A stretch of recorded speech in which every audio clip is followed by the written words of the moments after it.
Good morning, Ate Glo. Si Dina to. Namimiss na kita. Happy birthday! Thank you sa lahat ng ginawa nating dalawa nung nandiyan tayo sa Dean's Office. Thank you sa pag-alaga mo sa aming lahat, lalo na sa akin, nung Dean ako, grabe. Hindi matatawaran, hindi mabibilang, lahat ng pag-aaruga na ginawa mo for me. Thank you very much, Ate Glo. I have known you since I was in college. And every year of that I treasure. Naaalala ko pa, nagyoyosi tayo dun sa isang kwarto dun sa ilalim. Kasama natin si Kuya Felix. Tapos, nagkikita tayo sa mall kasi nakatira tayo malapit sa Pantrangco. Pareho tayong taga doon. Nagkikita tayo kung saan-saan.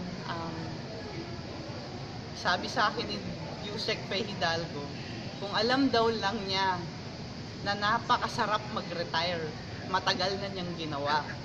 Sana, ganun din ang maging karanasan mo. Enjoy your retirement, enjoy your la mierda, pero huwag kakalimutan, dalaw-dalaw naman dito. Pagbalik ko dito, dapat magkita tayo ulit.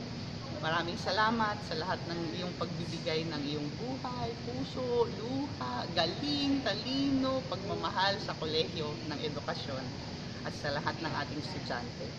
Kudos, Ate Glo. Good luck with everything and enjoy the next many 30, 40 years of your life. Thank you.